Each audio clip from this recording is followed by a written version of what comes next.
Ordinary education channel पर पुनः एक बार फिर आप लोग का स्वागत है। Dear student, good morning all of you. आज हम लोग मनोविज्ञान के 50 महत्वपूर्ण प्रश्नों को यहाँ पर देखेंगे, जो परीक्षा में जो है अति महत्वपूर्ण साबित होंगे और विभिन्न स्टेट की परीक्षाओं तथा सुपर टेट या जो प्रत्येक स्टेट में होते हैं, केवीएस में या सेंट्रल में या डीएसएसबी में जो भी क्वेश्चंस आए हैं उन सबको हम एक जगह कलेक्ट किए हैं और एक क्वेश्चनों की श्रृंखला कुल 1000 क्वेश्चनों की श्रृंखला है, जिसमें से 50-50 क्वेश्चंस करके कई सेट आते रहेंगे। आप लोग इन्हें क्या करें, 1-2 बार 3 बार जितनी बार हो सके वीडियो में देखें और उसके बाद आप हो सके तो प्रश्न को सेम टू सेम क्या करें, नोट भी करें। अगर नोट करेंगे तो क्वेश्चन पूरा जो है सेम टू सेम मिलने की संभावना बहुत अच्छी है, क्योंकि देख रहे हैं विकल्प भी उसी प्रकार से सेट किए गए हैं जिस प्रकार से क्वेश्चंस परीक्षा में पूछे जाते हैं और प्रश्नों में विकल्प को हल्का फुल्का इधर उधर करके और बाकी चीजें जो है परीक्षा का ही क्वेश्चंस जो है सिलेक्ट किया गया है, जो आप लोग की परीक्षा को आगे ले जाने में महत्वपूर्ण भूमिका निभाएगा। टाइम का देखिए बाउंडेशन होता है रिकॉर्डिंग का, इसलिए हम लोग क्या करते हैं, क्वेश्चन तो आप लोग देख ही लिए होंगे किस प्रकार के क्वेश्चंस हैं, तो हम लोग अपना जो है वीडियो स्टार्ट करते हैं ताकि कम से कम समय में हम लोग क्वेश्चन का पूरा एक्सप्लेनेशन देख पाएँ। क्वेश्चन के आंसर और बीच में जहाँ भी समझ में आएगा कि इसका एक्सप्लेनेशन करना जरूरी है उसे हम एक्सप्लेन भी करेंगे। आइए हम लोग वीडियो स्टार्ट करते हैं। क्वेश्चन नंबर 1 पर चलते हैं।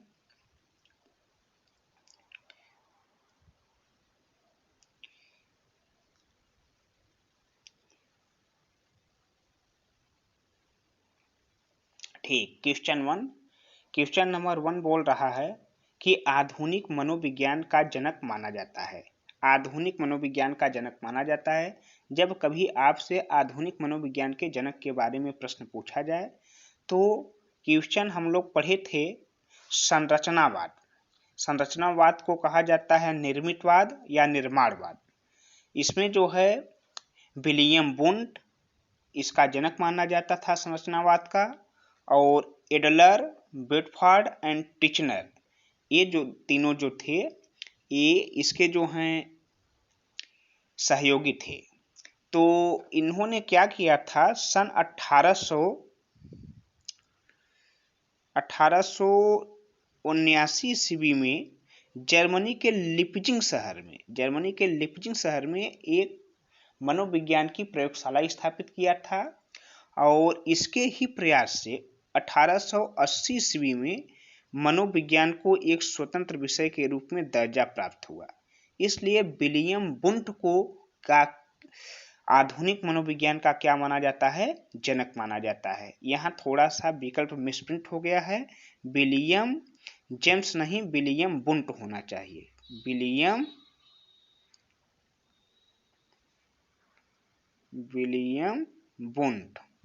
विलियम वुंट को क्या कहा जाता है, आधुनिक मनोविज्ञान का क्या माना जाता है, जनक माना जाता है। देखिए क्वेश्चन नंबर 2, ईगो लिबिडो का अर्थ होता है। ईगो लिबिडो एक प्रकार का जो है साइकोलॉजिकल वर्ड है और ईगो लिबिडो का मतलब होता है कि आत्म प्रेम का मतलब स्वयं से प्रेम करना ईगो लिबिडो होता है। ये प्रश्न परीक्षा में केवीएस में पूछा गया है, इसलिए इसे आप लोग डायरेक्ट शब्दावली को ही ध्यान में देंगे। ईगो लिबिडो शब्द का मतलब होता है आत्म प्रेम। वस्तु लिबिडो, ईगो मनोग्रंथि, ईगो सिंटोनिक, ये सब शब्दावलियां जो हैं इसी प्रकार की शब्दावलियां होती हैं, लेकिन इसमें जो हैं ईगो लिबिडो का अर्थ पूछे तो आपको बताना है आत्म प्रेम। E.H. इरिस्कन के अनुसार मनोलैंगिक विकास को कितनी अवस्थाएं होती हैं। मनोलैंगिक विकास की इरिक्सन महोदय ने कुल 8 विशेषताएं बताई हैं। मनोलैंगिक विकास, फ्रायड भी बताया है। फ्रायड मनोलैंगिक विकास में जिस प्रकार से चीज़ों को समझाया है उसी प्रकार से इसमें इरिकेशन में हो रहे ने 8 अवस्थाएं, 8 स्टेज का क्या किया है, वर्णन किया है। क्वेश्चन नंबर 4, शिक्षण विधियां, शिक्षण नीतियों में अंतर होता है। शिक्षण विधियां और शिक्षण नीतियां, देखिए शिक्षण विधि जो होती है और शिक्षण नीति में क्या होता है, अंतर होता है। प्रारूप में नहीं, प्रारूप में कोई अंतर नहीं होता है। शिक्षण विधि हो या शिक्षण नीति हो, दोनों का प्रारूप सेम बनाया जा सकता है। सिद्धांतों में भी कोई अंतर नहीं होता है, लेकिन उद्देश्य में अंतर होता है। क्या अंतर होता है? शिक्षण विधि का उद्देश्य कुछ अलग होता है, शिक्षण नीति का उद्देश्य कुछ अलग होता है। शिक्षण विधि का उद्देश्य होता है कि कितने आसान तरीके से पाठ्य वस्तु को विद्यार्थियों तक पहुंचाई जाए ताकि उसे क्या करें, वो सहज रूप से ग्रहण कर सकें। लेकिन शिक्षण नीतियों का मतलब ये होता है कि किस प्रकार से शिक्षा की नीति बनाई जाए या शिक्षा की व्यवस्था बनाई जाए ताकि अगड़े वर्ग, पिछड़े वर्ग, सवर्ण तथा सबसे अंतिम पायदान पर बैठे हुए व्यक्ति तक शिक्षा का क्या हो सके, प्रसार हो सके। कहने का मतलब प्रारूप में कोई अंतर नहीं, सिद्धांत में कोई अंतर नहीं, पाठ्य वस्तु में भी कोई अंतर नहीं होता है, लेकिन उद्देश्यों में अंतर होता है। शिक्षण विधियों का उद्देश्य क्या होता है? पाठ्य वस्तु को सरल और सुगम तरीके से समझाया जाना, जबकि शिक्षण नीति का मतलब अर्थ होता है कि शिक्षण नीतियों में ये अंतर होता है। शिक्षा नीति क्या कहते हैं? ये कहते हैं कि शिक्षा का व्यवस्था इस प्रकार से किया जाए ताकि जो है समाज का सबसे वंचित व्यक्ति भी शिक्षा ग्रहण कर सके। आप लोग समझ गए इस प्रश्न को। फिर आगे हम लोग चलते हैं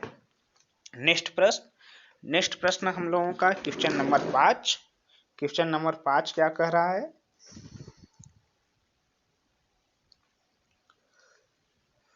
सुपर ईगो का विकास। सुपर ईगो का विकास किस मनोलैंगिक अवस्था में सबसे अधिक होता है? सुपर ईगो के बारे में भी बताया गया था। उसमें जो होता है 3 प्रकार का होता है, ईगो, सुपर ईगो और क्या होता है, हाँ तो उसी प्रकार की तीन व्यवस्थाएं होती हैं। सुपर ईगो का विकास मनोलैंगिक अवस्था में सबसे अधिक होता है। ये होती है अवस्था जो है आपकी अव्यक्त अवस्था। अव्यक्त अवस्था, ये देखिए सुपर ईगो ये 3 प्रकार का होता है। पहला होता है आईडी, इसके बाद होता है ईगो, ईगो के बाद होता है सुपर ईगो। तो सुपर ईगो ये 3 प्रकार की अवस्थाएं होती हैं। इसे कहा जा सकता है अचेतन मन, अर्धचेतन मन तथा जो है लास्ट में होता है चेतन मन।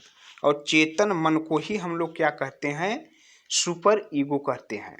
और सुपर ईगो जो होता है वो बहुत ही जो है नैतिक होता है, लेकिन ये अव्यक्त अवस्था होती है।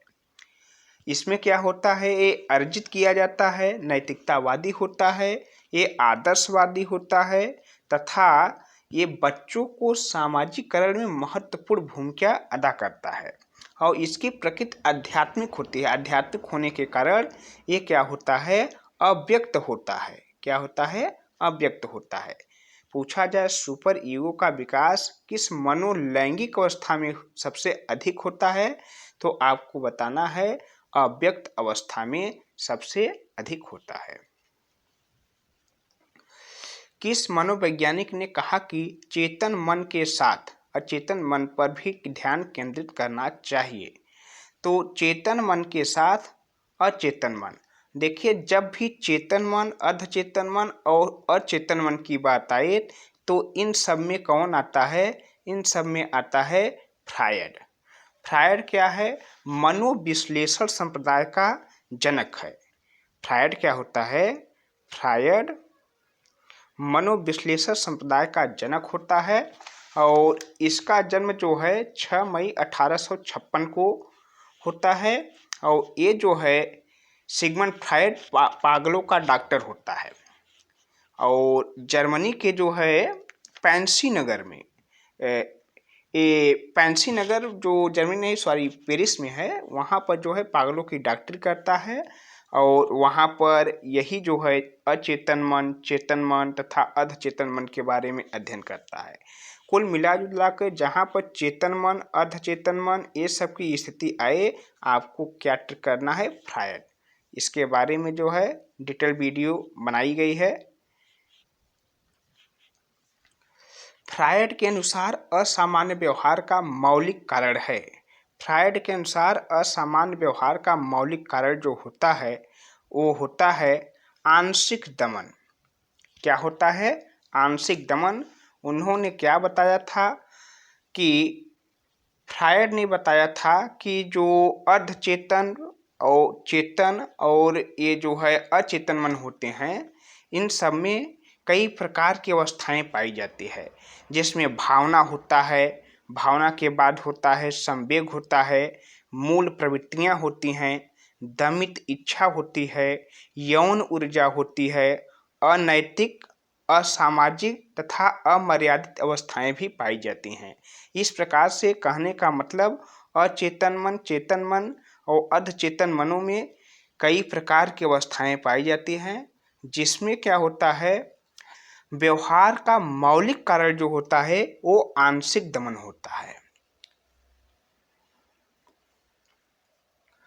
बाल केंद्रित शिक्षा की अवधारणा मनोविज्ञान के किस संप्रदाय ने दी? बाल केंद्रित शिक्षा। शिक्षा की देखिए कई संप्रदाय हैं, कुल मिला जुला करके संप्रदायों की संख्या जो है 8-9 मुख्यतः मानी जाती है, लेकिन 7-8 संप्रदाय तो कुल मिला जुला करके आप लोग के सिलेबस में दिया गया है, जिसमें संरचनावादी संप्रदाय, प्रकारवादी संप्रदाय, व्यवहारवादी संप्रदाय, संज्ञानवादी संप्रदाय, मनोविश्लेषणवाद संप्रदाय, मानवतावाद संप्रदाय और प्रेरकी संप्रदाय, ये सब जो है महत्वपूर्ण हैं। और इनके जनक की बात यदि किया जाए तो संरचनावाद का जनक है, संरचनावाद का जो जनक है वो है, संरचनावाद का जनक है विलियम वुंट। और गेस्टाल्टवाद का जनक है मैक्स वर्दिमर।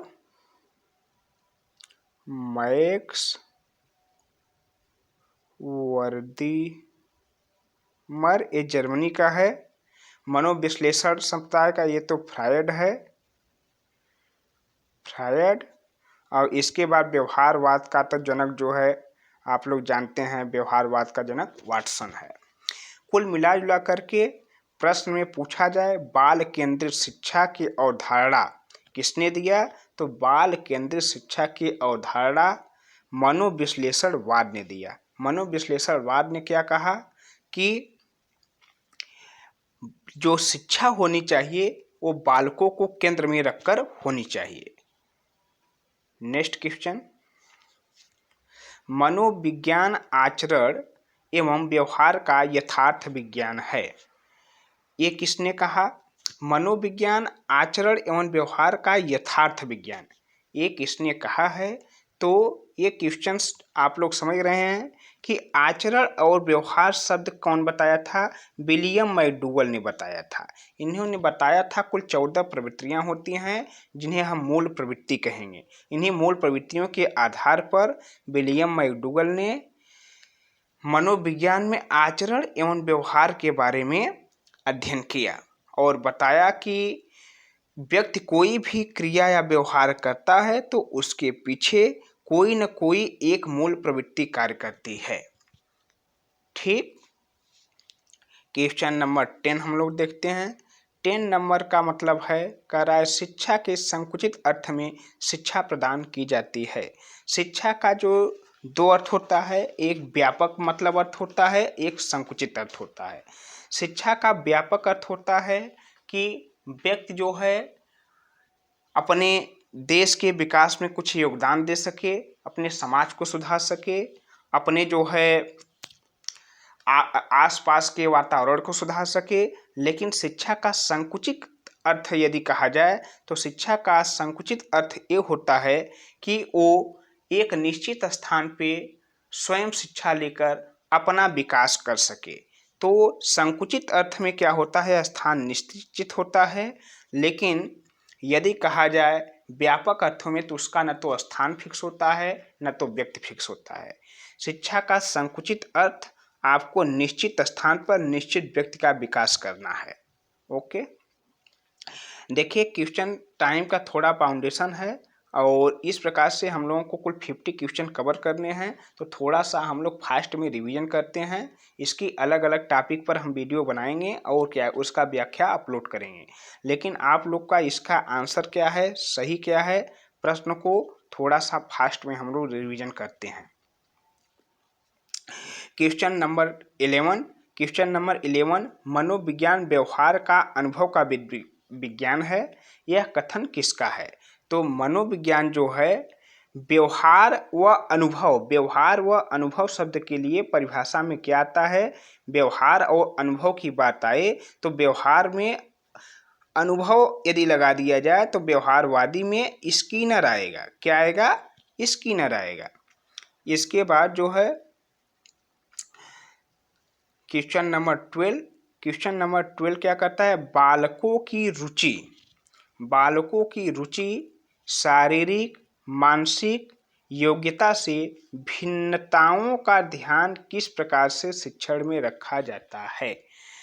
तो इसमें क्या है, बालकों की रुचि शारीरिक मानसिक योग्यता बहुकक्षी शिक्षण में, मनोविज्ञान शिक्षण में, सामूहिक शिक्षण में, उपरोक्त सभी में। इस प्रकार का यदि प्रश्न आए कि बालकों की रुचि शारीरिक और मानसिक योग्यता, तो बहुकक्षी शिक्षण भी हो सकता है, मनोविज्ञान शिक्षण भी हो सकता है, सामूहिक शिक्षण भी सत्य है, अर्थात सभी प्रकार के विकल्प इसमें क्या हैं, सत्य हैं। क्वेश्चन नंबर 13, वर्तमान में शिक्षा मनोविज्ञान किस अवस्था में है? बहुत अच्छा प्रश्न, केबीएस का प्रश्न है, ये सीटेट में भी बनाया जा चुका है, केबीएस में भी आया है क्वेश्चन।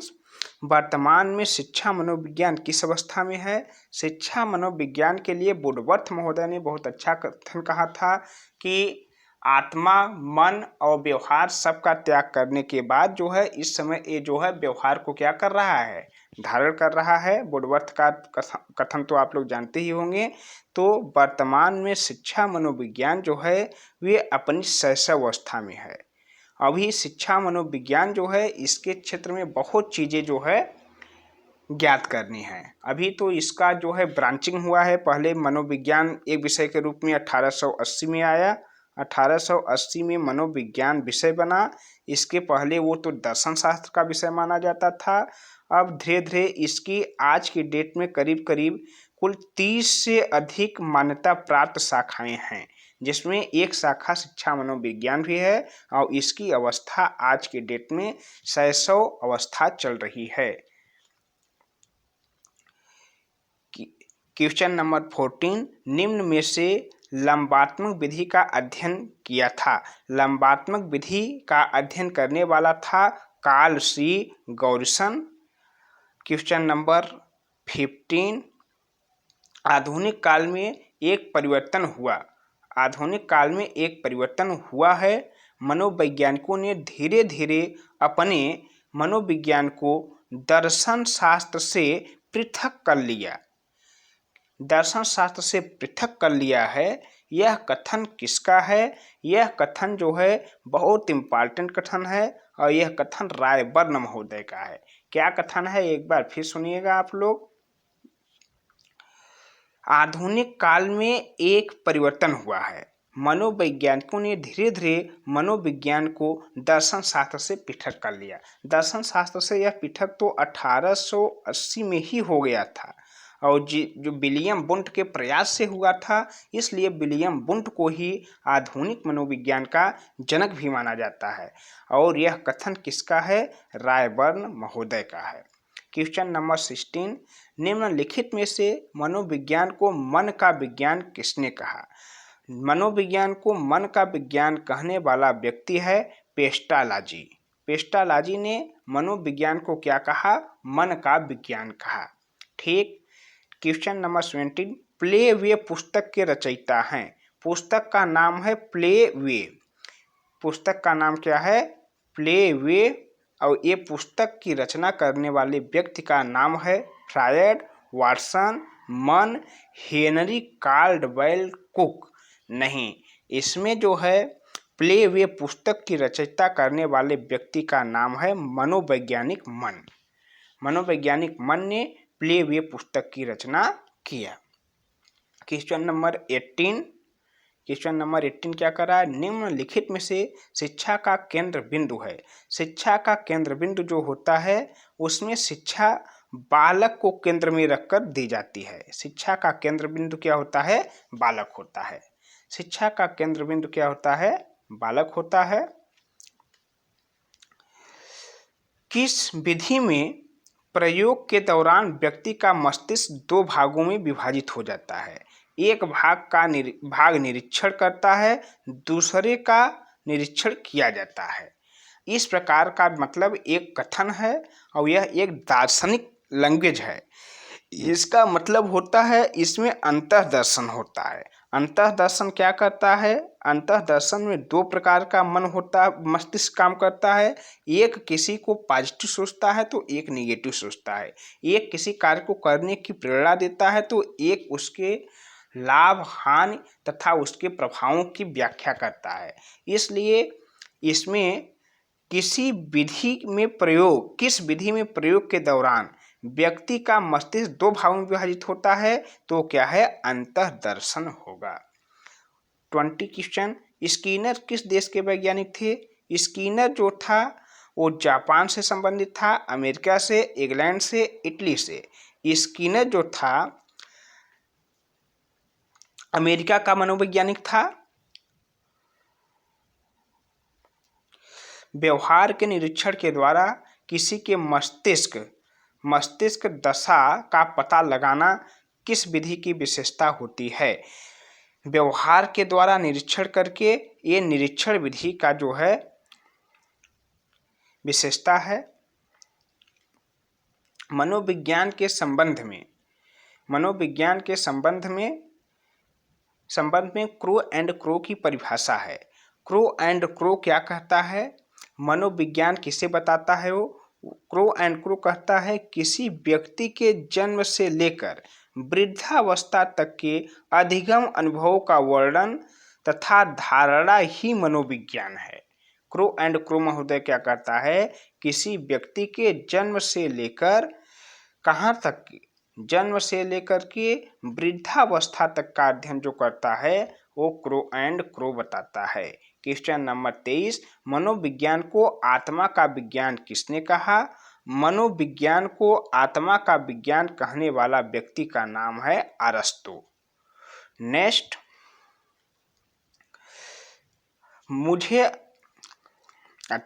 ये क्वेश्चन थोड़ा सा कट गया है और मनोविज्ञान के संबंध में स्किनर की परिभाषा पूछ रहा है।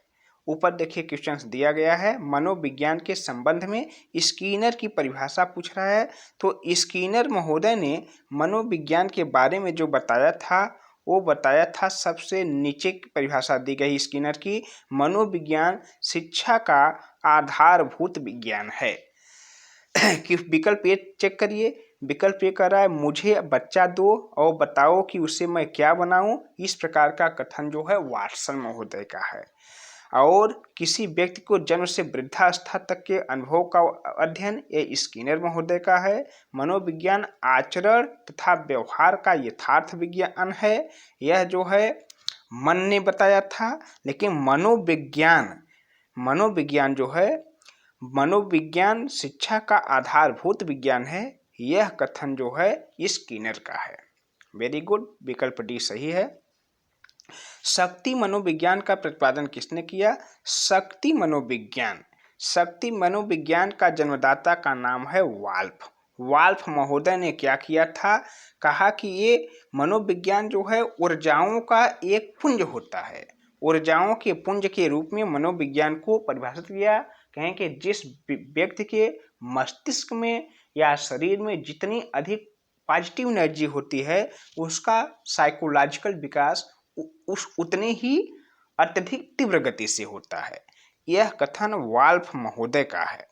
क्वेश्चन नंबर 26, निम्नलिखित में से किसने सबसे पहले प्रश्नावली निर्माण किया? प्रश्नावली निर्माण विधि का जन्मदाता भी माना जाता है वुडवर्थ को। इन्होंने सबसे पहले प्रश्नावलियां का निर्माण किया था। क्वेश्चन नंबर 27, क्रो और क्रो एंड क्रो ने किस विधि के संदर्भ में कहा है कि मनोवैज्ञानिक प्रयोगों का उद्देश्य किसी निश्चित परिस्थिति या दशाओं में मन व्यवहार से संबंधित किसी विश्वास या विचार का परीक्षण करना है। क्रो एंड क्रो का जो दर्शन है वो बताता है कि अंतःदर्शन, क्रो एंड क्रो ने एक दार्शनिक बातें की जिसमें जो है मन की अंतर आत्मा के बारे में इन्होंने क्या किया, अध्ययन किया, और यह कथन जो है परीक्षण करता है अंतःदर्शन का। आप लोग क्वेश्चन को 2 से 3 बार देखें और क्या करें, जो है हो सके संभव तो इसे जो है पोज करके या स्क्रीनशॉट लें, या तो इसे रोक करके आप लोग विकल्प सहित लिख सकते हैं सेम टू सेम क्वेश्चन को, ताकि जो है आगे आने वाले समय में ऐसा प्रश्न कभी पर पूछा जाए तो आप लोग को कोई समस्या न हो। तो यहाँ पर ट्रिक करना अंतःदर्शन। नेक्स्ट क्वेश्चन क्या है 28, खेलों के माध्यम से बालक में कौन से गुण का विकास होता है? देखिए, पहले प्रश्न पूछे जाते थे खेल विधि का जनक कौन है, और अन्य प्रकार की इस प्रकार का विधि का जनक पूछा जाता था। वो सामान्य में क्वेश्चन थोड़ा कम हो गए हैं, लेकिन उन विधियों से आप लोग को क्या कहा जाता है, कुछ जो है डीप में जाकर के प्रश्न पूछे जाते हैं। डीप में पढ़ने के लिए क्या करना पड़ेगा, उसे जो है कॉन्सेप्ट को समझना पड़ेगा, और कॉन्सेप्ट समझने के लिए आप लोग को कम से कम जो है ये जरूरी होना, ज्ञात होना जरूरी है कि कौन कौन से क्वेश्चंस कॉन्सेप्ट बेस पे बनाए गए हैं। एक बार क्वेश्चन को आप देखेंगे, उसके बाद आप लोग को स्वतः यदि कोई भी बुक पढ़ेंगे, कोई नोट्स पढ़ेंगे, तो आपका दिमाग जाएगा कि ऐसा ऐसा प्रश्न बना है, तो ये चीज़ें हमारे लिए क्या हैं, महत्वपूर्ण हो जाती हैं। खेलों के माध्यम से बालक में कौन से गुण का विकास होता है? तो खेलों के माध्यम से बालक में सामाजिकता का विकास होता है। बालक क्या हो जाता है, सामाजिक होता है, नैतिक नहीं होता है। नैतिकता आती है, लेकिन पूर्णतः नैतिकता खेल पे डिपेंड नहीं होती है। व्यवसाय भी खेल से प्राप्त नहीं कर पाता है। बहुत कम लोग होते हैं जो खेल में व्यवसाय ढूंढ पाते हैं। भौमिकता की भी कमी होती है, लेकिन सामाजिक गुण का विकास सबसे अधिक होता है। बच्चों में मेल जुल कर रहना और सहयोग की भावना का विकास करना, ये खेल का सबसे अच्छा गुण माना जाता है। मनोविज्ञान को सर्वप्रथम विज्ञान का दर्जा दिलाने वाली विधि है। मनोविज्ञान को सर्वप्रथम मनोविज्ञान की दर्जा दिलाने वाली विधि का नाम है प्रयोगात्मक।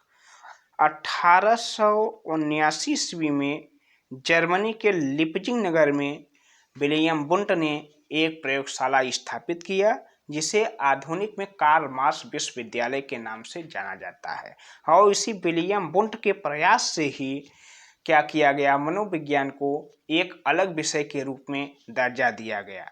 और विलियम बुंट जो है संरचनावाद का जनक था, और संरचनावादियों का सबसे बड़ी उपलब्धि यही है कि वे लोग क्या किए, मनोविज्ञान को दर्शन शास्त्र से मुक्त कराकर एक नए विज्ञान के रूप में दर्जा प्राप्त कराया। तो मनोविज्ञान को सर्वप्रथम विज्ञान का दर्जा दिलाने वाली विधि है, वो है प्रयोगात्मक विधि। नेक्स्ट क्वेश्चन नंबर 30, निम्न में से संज्ञानवादी पद्धति के जनक हैं। संज्ञानवाद को गेस्टाल्टवाद भी कहा जाता है, और गेस्टाल्टवाद क्या बताता है कि यदि किसी वस्तु के बारे में अध्ययन करना है तो पहले आंशिक रूप से संपूर्ण चीज़ों के बारे में कुछ कुछ चीज़ें जान लिया जाए, उसके बाद तब डिटेल अध्ययन किया जाए। तो संज्ञानवादी पद्धति या संज्ञानवादी संप्रदाय का जनक जो है, वो जो है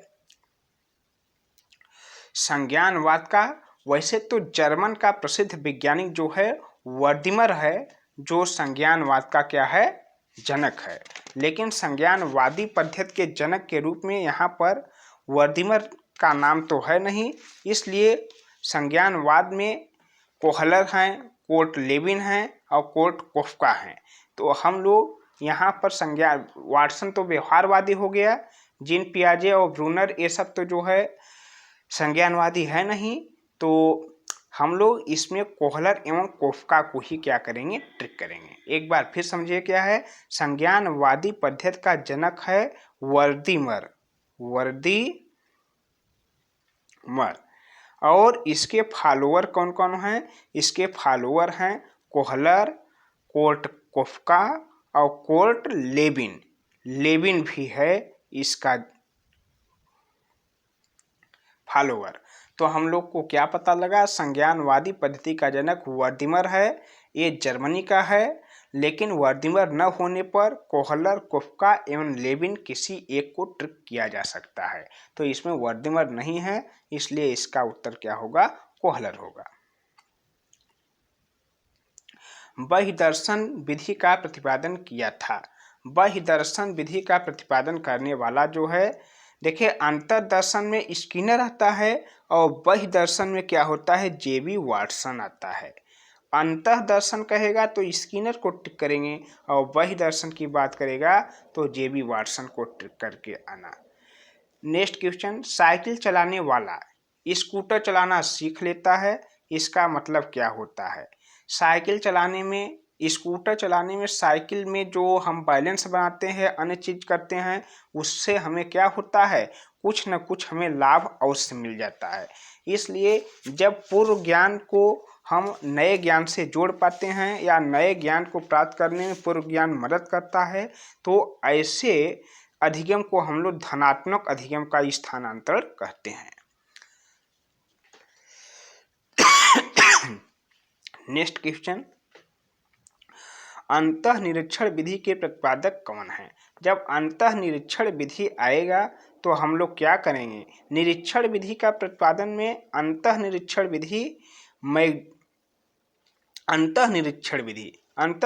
विधि में आपको विलियम वुंट लगाना है। अंतः निरीक्षण विधि का प्रतिपादक जो था वो विलियम वुंट था। नेक्स्ट, किशोरावस्था बड़े संघर्ष, तनाव व तूफान की अवस्था है।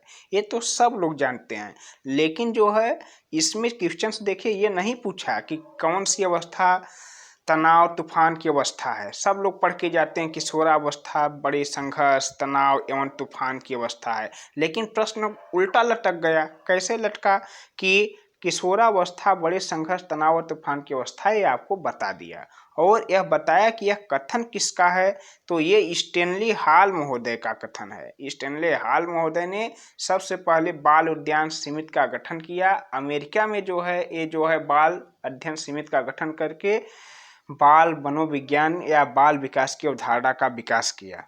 यही स्टेनली हॉल महोदय ने बताया था कि किशोरावस्था जो होती है ये बड़े तनाव और तूफान की अवस्था होती है। अपनी आत्मा में देखना ही अंतःदर्शन है। अपनी आत्मा में देखना ही अंतःदर्शन है। ये जो है टिचनर महोदय का कथन है।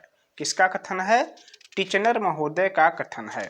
और टिचनर कौन है? टिचनर कौन है? टिचनर के बारे में हम लोग पढ़ चुके हैं, आगे पहले भी देखे होंगे टिचनर कौन है। टिचनर जो है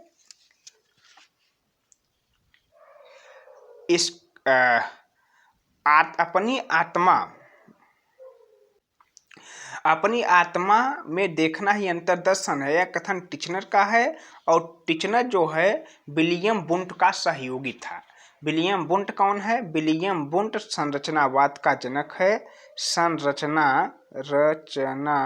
संरचनावाद का जनक है विलियम वुंट। और विलियम वुंट का जो है सहयोगी कौन था? वो था एडलर, बेडफोर्ड एंड टिचनर। अभी बताए थे 3 लोग थे संरचनावाद में। ये विलियम वुंट जनक हो गया, एडलर था, एडलर और टिचनर और बेडफोर्ड। तो ये तीनों लोग थे ही संरचनावाद में ही थे। तो हम लोग क्या करेंगे, ये कथन टिचनर का है और टिचनर क्या है, संरचनावादी है। TAT व्यक्तित्व परीक्षण कौन सी विधि का प्रकार है, मतलब किस प्रकार का प्रकार है, तो TAT जो होता है वह जो है प्रक्षेपी विधि होती है। कैसी विधि होती है, प्रक्षेपी विधि होती है। नेक्स्ट क्वेश्चन, यह व्यक्तित्व परीक्षण का एक प्रकार है और प्रक्षेपी विधि के अंतर्गत आता है। शिक्षा मनोविज्ञान का अध्ययन का क्षेत्र है। शिक्षा मनोविज्ञान जो है किसका अध्ययन करता है, शिक्षा मनोविज्ञान जो है अध्ययन करता है, हम लोग पढ़ चुके हैं शिक्षा मनोविज्ञान की परिभाषा, मानव व्यवहार तथा उनकी प्रवृत्तियों या परिस्थितियों का अध्ययन करता है शिक्षा मनोविज्ञान।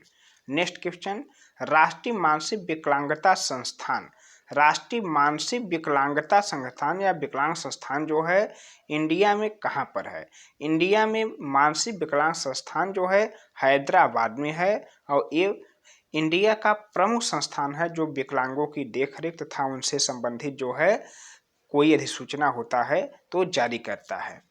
नेक्स्ट क्वेश्चन जो है, भारत में प्रथम मनोवैज्ञानिक प्रयोगशाला कब स्थापित की गई, भारत में प्रथम मनोवैज्ञानिक प्रयोगशाला 1916 में स्थापित की गई। और कहाँ पर स्थापित की गई, तो भारत में प्रथम मनोवैज्ञानिक प्रयोगशाला इलाहाबाद में स्थापित की गई थी, 1916 में स्थापित की गई थी। और इन्हीं के शाखाओं के रूप में आगे कई प्रयोगशालाएं स्थापित की गई जो आज की डेट में अग्रणी भूमिकाएं निभा रही हैं। 40 नंबर क्वेश्चन, टालमैन का चिन्हन, टालमैन का चिन्ह अधिगम सिद्धांत अन्य किस नाम से जाना जाता है, तो टालमैन का जो सिद्धांत था उसे गेस्टाल्ट सिद्धांत भी कहते हैं, सही बात है। चिन्हन सार्थकता सिद्धांत या प्रत्याशा सिद्धांत कहते हैं, ये भी सही बात है। प्रयोजन व्यवहारवाद कहते हैं, सप्रयोजन व्यवहारवाद कहते हैं, ये भी सही है। कहने का मतलब टालमैन महोदय का चिन्ह अधिगम सिद्धांत जो है उपरोक्त सभी इसमें ए भी सही है, बी भी सही है, सी भी सही है। नेक्स्ट क्वेश्चन क्या है, प्रयोगात्मक मनोविज्ञान का जनक किसे कहा जाता है, तो हम लोग बार बार पढ़ रहे हैं विलियम वुंट ने क्या किया, संरचनावाद का जनक है जो 1879 ईस्वी में जर्मनी के लिपजिंग नगर में एक प्रयोगशाला की स्थापना किया, इसलिए ही इसे प्रयोगात्मक मनोविज्ञान या आधुनिक मनोविज्ञान दोनों का जनक माना जाता है। और विलियम जेम्स कौन है, विलियम जेम्स को अमेरिका में आधुनिक मनोविज्ञान का जनक माना जाता है। अरस्तु कौन है, अरस्तु एक प्रकार का बहुत स्टार्टिंग का वैज्ञानिक है, मनोवैज्ञानिक है जो मन आत्मा इन सब के बारे में अध्ययन करने वाला वैज्ञानिक अरस्तु है।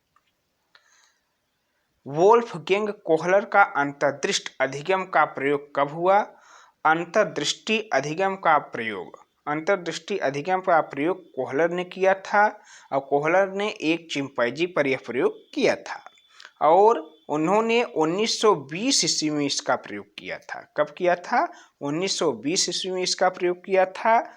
और उन्होंने क्या निष्कर्ष निकाला, कोहलर ने यह निष्कर्ष निकाला कि जब किसी व्यक्ति के पास कि कोई समग्र समस्या होती है तो उसके मन और मस्तिष्क में एक अंतर्दृष्टि अर्थात सूझ उत्पन्न होती है। इस सूझ के माध्यम से व्यक्ति जो है कठिन से कठिन परिस्थितियों में भी अपने क्रिया या व्यवहार को आगे बढ़ा पाता है। क्या है, एक बार फिर सुनिए, कोहलर ने अंतर्दृष्टि के अधिगम सिद्धांत में क्या बताया, कोहलर ने 1920 में सुल्तान नामक चिंपैंजी पर अपना अध्ययन किया और उसे अंतर्दृष्टि के सिद्धांत के नाम से प्रकाशित करवाया। उन्होंने इसमें क्या बताया कि जब किसी व्यक्ति या प्राणी या मनुष्य के पास कोई समग्र समस्या होती है, चूंकि यह सिद्धांत जितना मनुष्य पर लागू है उतना जानवर पर भी लागू होता है, जब उसके सामने कोई समग्र समस्या उत्पन्न होती है तो उसके मस्तिष्क में एक अंतर्दृष्टि, अंतर्दृष्टि को ही सूझ कहते हैं, सूझ उत्पन्न हो जाती है।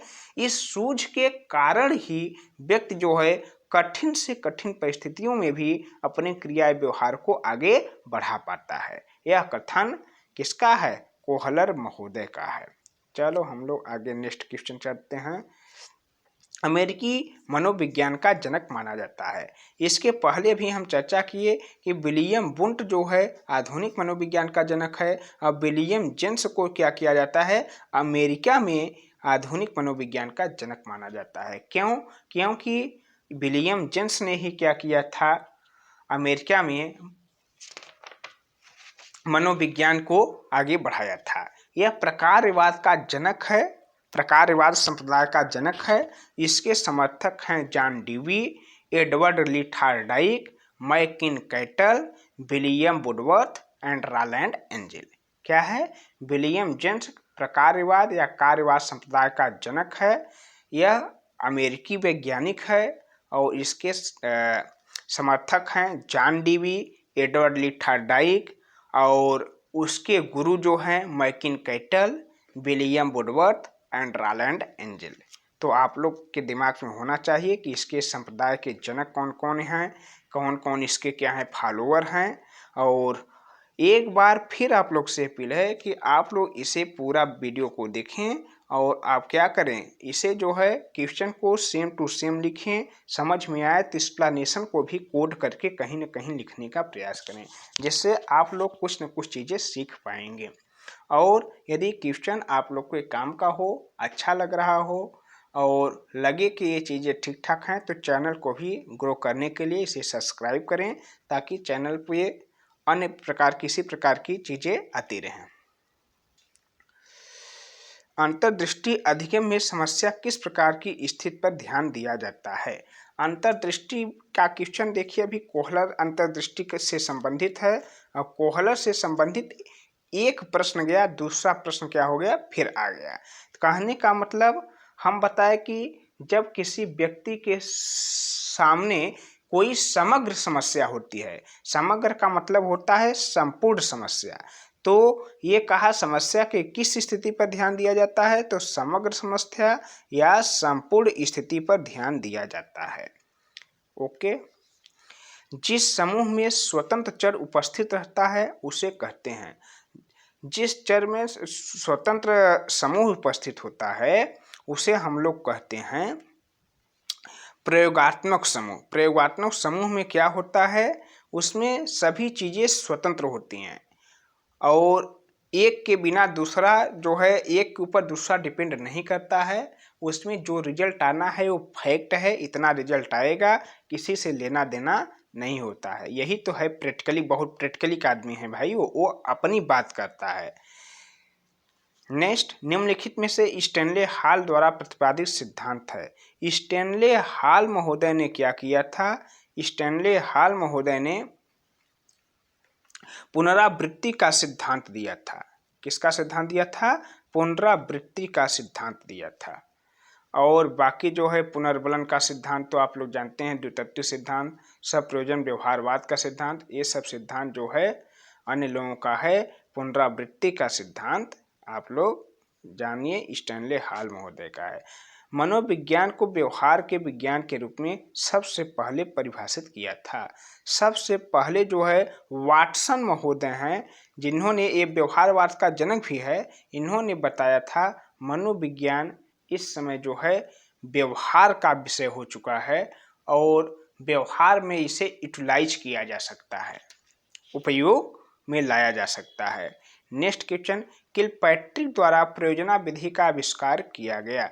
किलपैट्रिक महोदय ने 1918 में प्रयोजना विधि का आविष्कार किया। 1918 में प्रयोजना विधि का क्या किया, आविष्कार किया। बुंट के द्वारा प्रतिस्थापित स्कूल का नाम है। विलियम बुंट जो है वह क्या है, संरचनावादी है। विलियम बुंट क्या है, संरचनावादी है।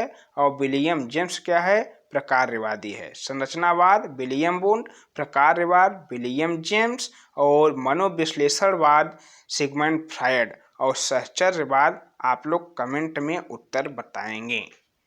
संरचनावाद क्या है, विलियम बुंट, प्रकारवाद विलियम जेम्स, मनोविश्लेषणवाद सिगमंड फ्रायड और सहचर्यवाद के बारे में आप लोग कमेंट में आंसर जरूर लिखें। क्वेश्चन नेक्स्ट, स्वप्रेरणा द्वारा अधिगम कैसा होता है? स्वप्रेरणा द्वारा अधिगम जो होता है वो बहु प्रभावशाली होता है। यदि व्यक्ति किसी के कहने पर यदि कोई चीज़ पढ़ता है या कोई कार्य करता है तो उसका प्रभाव व्यक्ति पर कम पड़ता है। व्यक्ति स्वतः प्रभावित हो जाता है किसी से और पुनः अपने आप स्वयं अपनी इच्छा से कार्य को स्टार्ट करता है तो उस कार्य को जल्द सीखता है और उसका जो है उस कार्य करने का नज़रिया पॉजिटिव होता है, इसलिए वो क्या होता है, प्रभावशाली होता है। इस प्रकार आज 50 क्वेश्चन कंप्लीट हुआ और इसी प्रकार से हम लोग क्या करेंगे, क्वेश्चन को लाते रहेंगे और आप लोग का सुझाव जो है कमेंट में देना है। आप लोग यदि लगे कि कोई चीज़ें इसमें सुधारी जा सकती हैं या कुछ चीज़ें अदर ढंग से प्रदर्शित किया जा सकता है तो अपना सुझाव कमेंट में प्रस्तुत करें। एक बार फिर क्वेश्चन को हम लोग देखते हैं और क्वेश्चन को सेम टू सेम आप लोग क्या करें, इसे आप कॉपी भी कर सकते हैं और या स्क्रीनशॉट भी ले सकते हैं।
ये क्वेश्चन समाप्त हुआ। इस प्रकार आप लोग क्वेश्चन को देखें और अंत तक इसे देखें और चैनल को सब्सक्राइब अवश्य करें। संपूर्ण वीडियो देखने के लिए धन्यवाद।